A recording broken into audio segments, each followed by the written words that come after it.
Hello everyone, I hope you're having a great day today, and today we are doing a seaside inspired house because I've been watching everyone else play The Sims for cats and dogs, and I've been really jealous of them having that new game pack because I can't get it until Christmas because I can't afford it. So I wanted to make my own seaside Bridlington Bay inspired house, but have it not in that world. So I tried to envisioned this house sort of wanted to use the new roofs and make sort of a turret area. So that was kind of the basis for how I wanted this house to look. It actually turned out quite a small, compact house to normally the size that I end up building, because I always get really disorientated about how big the rooms are actually when you build them in The Sims. So this one's quite a modest size house to what I normally build, and it's a good family home. And I kind of stuck to some nautical sort of theming using the white wood, and we also use the blue wood as well to sort of pick out some different accents and some different walls that were sticking out, and sort of tried to use the new sort of roof shapes and try and experiment with all the new free stuff that we've got in the update. So we're just working on, we've done all the roofing. I did actually change the roof after the build was done because it was the back end part where because there's no sort of sticky out part at the end on the back, so it's kind of hard to match all the roofs up. It was a lot easier at the front. And for the windows, I kind of picked sort of a mix of traditional and the ones from Parenthood, but keeping them in the blue and white theme as beforehand. And this video should have gone up yesterday, but I was at work and was super tired as well.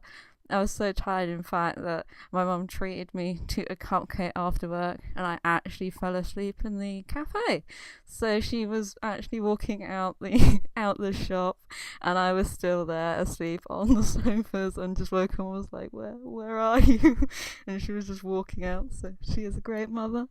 I don't know why I've been so tired this week. I think it's just the weather, and at least today, which is Friday, it's nice and sunny, and nothing exciting happened at work yesterday. I was actually in work for once on a Thursday because they haven't rotated me in for at least 2 weeks now, so that was a bit strange. I didn't get anyone spying on me this time, which was nice. We're just doing all the different room layouts. So it's got 3 floors. The top floor is kind of like an attic space that they've converted, and the bottom floor has a living area, a bathroom, and the kitchen diner area. And then upstairs we've got a master bedroom, a child's bedroom, a bathroom, and a toddler's room. So now we're gonna put all the lights in. I forgot that you can actually descale the lights, so hopefully I remember for the next builds, because the lights always get in the way of when you're trying to build, because I always like to have the walls up when I build so you can see everything, but sort of the lights always get in the way. So we're just working on the sort of landing area, well, hallway into the building, and I tried to keep all the walls quite neutral and sort of using sort of light timbers that you might find at the seaside, and using reds, blues and yellows as the main sort of colour palette for this build. And so we've got the light timbered floors, and those sofas from the Parenthood pack were really great to use it because it injects a lot of colour but also fits in with that seasidey sort of homely feel. And I scaled down the Parenthood coffee table as well because I thought it's got the really nice colorways on it, and it fitted in with the sort of theme that I was going with, but it was a bit too big, so I scaled it down and it fits in nice and perfectly with the sofas. because this was a bit smaller than I normally build a house, it was kind of interesting trying to fit in all the different objects that I wanted to, but also have a less well, more restricted space. And we're kind of adding in a little children's sort of play area bit behind the main TV part, and adding in as much clutter items and toys and books to make sure this house look like it's lived in. And then we're going to make a little bathroom. It was perfect to fit in the parenthood shower. It was correct on my part for scaling the bathroom properly, so well done to me. Give myself a pat on the back. I don't know why. And I added quite a lot of wall lights in this build. I don't know why, it kind of still felt dark, even though I'd used the sort of the more brighter lights in the game, but for some reason it still felt quite dark. And this part I wanted to use the little sort of turrety area to make sort of a snug sitting area, so you could like sit down and cozy up with the cushions and sort of read a book while your dinner's being made. In the kitchen, we've gone for the blue parenthood counters, which are amazing.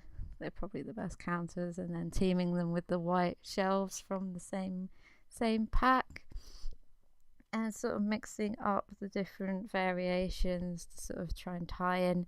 It was really annoying when I was gameplaying in this house. They kept putting the food under the microwave, and I was just like, you have loads of counter space, why are you putting the food under the microwave? It's like, you could put it on the table, you could put it next to the cooker, but no, they were literally obsessed with placing it under the microwave. I don't know why. It's probably because I still have move objects on, but that was quite funny. I had to move the microwave every time they cooked a meal, and they'd never sit on this dining table either. They always went to the living room and sort of all sat together there. So I'm not sure why that was happening either. The little toddler could sit in her high chair, but none of the rest of the family wanted to sit and have dinner all together in a formal way, which is quite nice, but I did kind of want them to sit on the table, and so I've used the more rustic table and the parenthood chairs to go with it. I was kind of annoyed that I kind of wanted to use the city living sort of big curtains everywhere, but the way I'd done some of the parenthood windows, they kind of didn't fit in. They needed to be like 3 wide, so I had to use a lot of the base game ones. I tried to add in a lot of the little different size porthole windows as well, just to add the theme of the seaside nauticalness, and did a lot of the trellises as well outside, and later on I'll be popping on some sort of vines that have grown over. And then this is the upstairs bathroom, and you've got one of the nice roll top baths right in the sort of bay window area bit, so you can look out over hopefully the sea and sort of have a wash. I don't know why I said that, but random tangents. I should have made this build in what's it, Windenburg, because then I could have put this on the island instead of building it in Newcrest, but hey ho, that's what Photoshop is for. To make it look like you've built it in Burlington Bay, even though you've not got the game. And then this is the toddler's bedroom, so I kind of wanted the kids' bedroom still to be in keeping with sort of how I was styling the rest of the house, but also have the sort of colour and the characteristics of them having actual personalities, not just being plain boring sort of pastely people. So kind of using as much decals in the toddler's room and those little rainbow shelves, and trying to add in as much character as I can into the actual objects and the extra bits in the builds. Because for the kids' bedroom, I do actually change the wallpaper to the ombre yellow one to try and mix it up, because I was starting to think that there was too many white walls.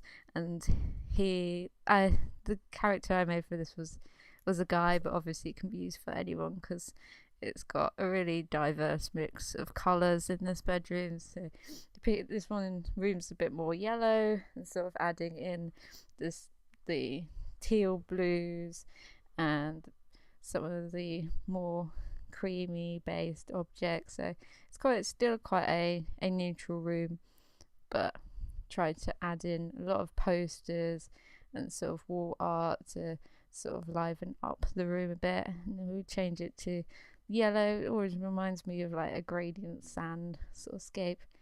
And then this is the master bedroom. I used the new colorway of the mint, and that really worked really nicely with the furniture colorways we've been using for this build.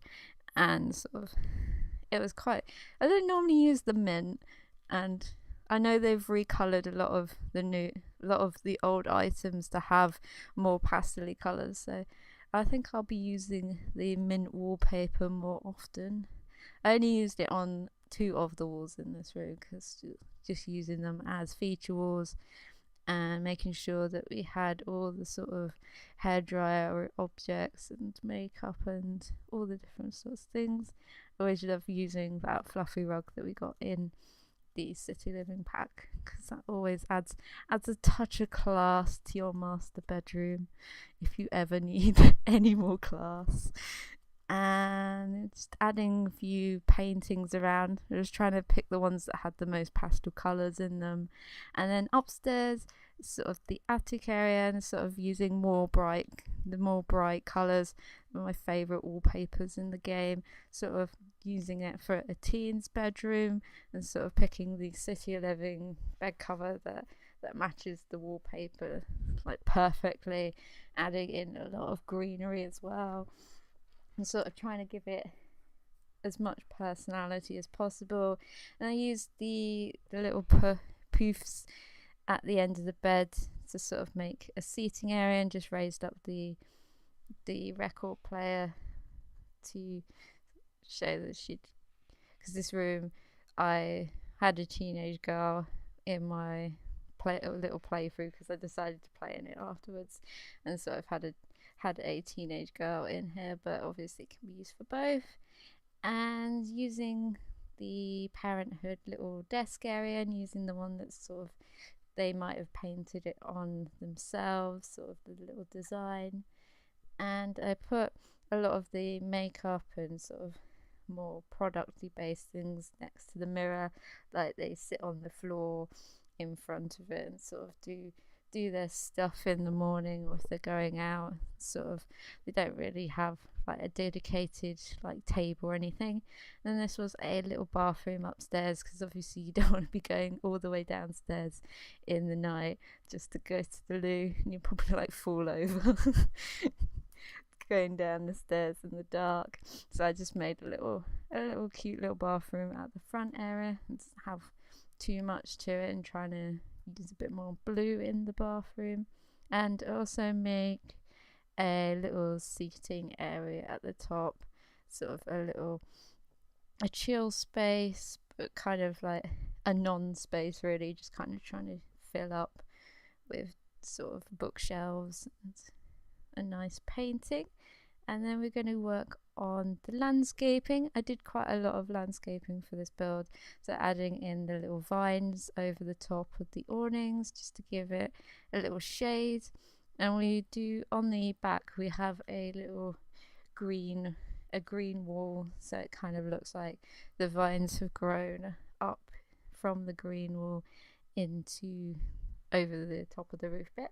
And then here I'm making a little fencing area, and then clipping the bushes through, so it kind of looks like they've had the fence and then planted the bushes, and sort of just let them grow around and fill the space however nature intended them to. And then we're going to do the front garden, so I try and use a lot of all the different sorts of flowers we've got in the game, and trying to pick out all different colours and using the tall bushes to sort of give some height and sort of it's growing up, because it was getting quite flat. Sometimes like gardens can be quite flat in The Sims because you can't use different terrain levels, so kind of using those bushes kind of give it some height and some interest, and just adding some greenery everywhere. Sort of, it was a nice older sort of property that's been there for quite a while, and tried to make the chimneys quite interesting, putting them on angles and sort of in little crevices in the roof to give them a bit more intrigue and a bit more interest. And here we're making the green wall, so this would be why the vines are growing over the top of the awning, and adding in a lot of flowers and bringing in that yellow colour. I remembered finally that we did actually have a pool sort of thing, because I obviously don't have the items from cats and dogs, so if you do have that you could probably add a lot more nautical themes, and adding those wall decorations in the contrasting colours to add a bit more definition on the back, because it was looking a bit more plain, because obviously we don't have the focal point of the tower at the front, so just making it a bit more interesting by adding some different things around. And so in the back garden we've got the seating area under the awning, and then we've got a barbecue area so Sims can have some nice outdoor sort of living, and sort of a little play area for the kids. So we've got the slide for the toddlers and the climbing frame for the older children. And then I'm just making a little garden area inspired by how I did it in I think it was the horrifyingly bad house that I did, but instead of making it really overgrown and really unkept, this one's kind of more a manicured version. So they've got all the plants in little pots and the larger troughs, but it kind of looks really grown in, like they're very mature flowers, but also that they're a bit more formally kept than the ones out the front. And I added the toddlers' little wooden post things that we got, just to add some fun into the garden, and then added a gate out the back, as though this would back onto a beach area or something like that in Bridlington Bay, so your Sims could go out the back and walk their dog, or just go exploring in the new world that I can't play in yet until Christmas, which saddens me so much. I really want to make a cat and a dog. It's so bad watching everyone else play it, but I can't. And lots of terrain paint tools. And we're just coming to the end of the build now. So these are the screenshots and all the layouts in the building, and some of the Sims that I played with in the house. And I hope you enjoyed this build. If you did, give it a like, and if you'd like to see any more of my builds, feel free to subscribe. And I will see you in the next one. Bye.